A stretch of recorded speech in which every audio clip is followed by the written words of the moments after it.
If I asked you who your ancestors are, what would be your answer? You may say your ancestors are your parents or grandparents or great grandparents. You may go back a few generations. Perhaps you will say that the first humans who walked out of Africa are your ancestors. But what if I told you that your family history stretches back far beyond human civilization, far beyond humanity itself, to a tiny frightened mammal that scurried beneath the feet of dinosaurs? This is not the story of kings or empires or civilizations. This is the story of an unbroken chain of life, stretching back nearly 66 million years.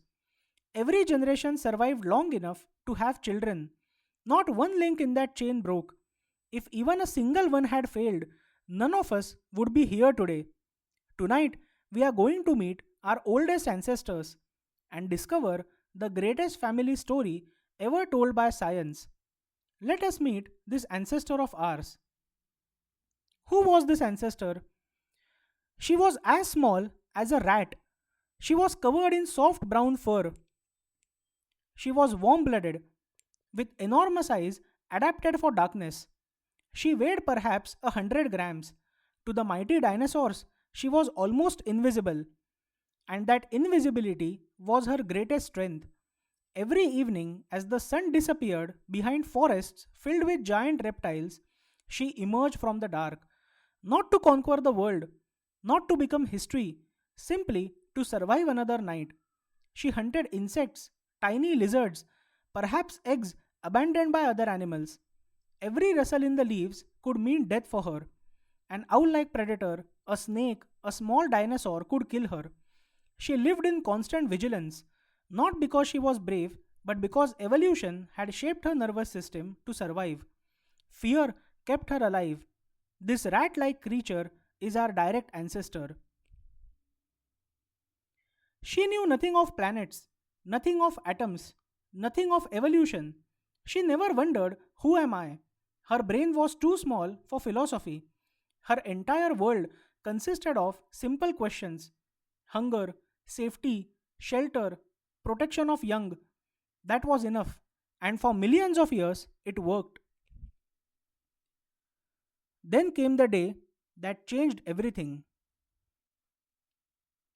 One ordinary day, the sky changed. A mountain sized asteroid struck the earth. The forest burned. The atmosphere filled with dust. Plants died. The great dinosaurs who had ruled this planet for over 160 million years began to disappear. Our tiny ancestors did not defeat them, they simply survived. Sometimes evolution doesn't reward the strongest, it rewards those who endure. Generation after generation, they survived. Not one of them knew what lay ahead. None of them imagined cities, or music, or mathematics, or love letters, or Shakespeare, or quantum mechanics, or even the internet. Each one of them lived a short life. They found food, they escaped predators, they raised their young, and died, leaving only one gift behind: another generation. And then came the slow awakening. Slowly, almost imperceptibly, our family changed.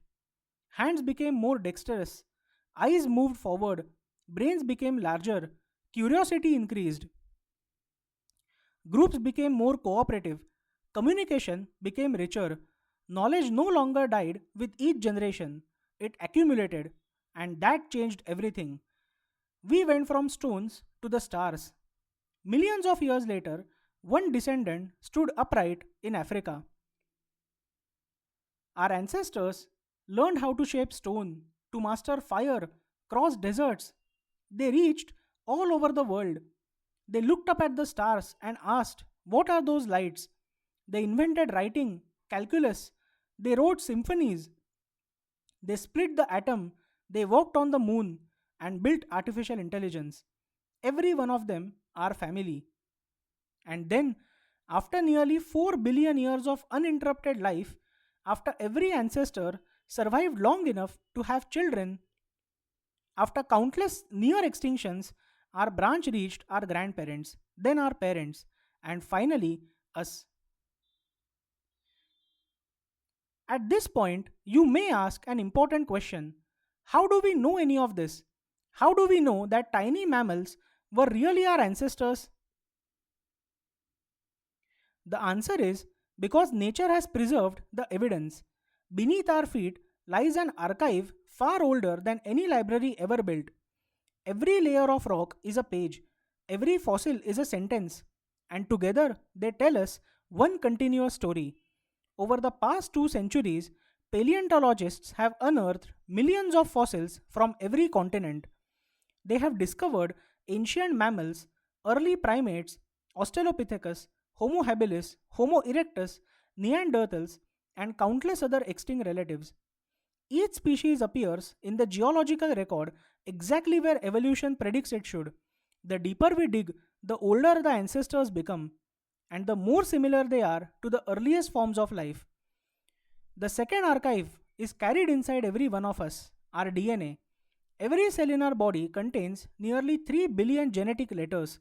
When scientists compare those letters with chimpanzees, gorillas, orangutans, mice, birds, and even fish, they find the same ancient genetic instructions, simply modified and copied and passed down across hundreds of millions of years. Humans and chimpanzees share about 99% of their DNA. We possess ancient broken genes called pseudogenes that are shared with other mammals in exactly the same locations. They don't serve any useful purpose today, but they remain in our genomes, like identical typographical errors copied through generations. Our ancestors were real. They lived, they struggled, and they reproduced. Yes, it sounds very surreal, but it is true. Our ancestors were small rat like creatures that lived in the shadows of the dinosaurs. Every cell in our bodies carries a history older than mountains, older than the Atlantic Ocean, older than anything we ever know of. We are descendants of frightened little mammals, frightened little rats who scuttled beneath the feet of dinosaurs, and somehow, against impossible odds, they never broke the chain. If even one of them had failed, none of us would be here to tell our story. This is not merely the history of life on Earth. This is not merely the story of evolution. It is the family history of every human being who has ever lived. Because when we look far enough into the past, our family trees stop branching apart and begin coming together. The tiny mammal, the tiny rat hiding beneath the feet of dinosaurs was not just one species among millions, it was our direct ancestor. If you like this video, please share it as much as possible and do subscribe to Nerdvana. Thank you so much for listening.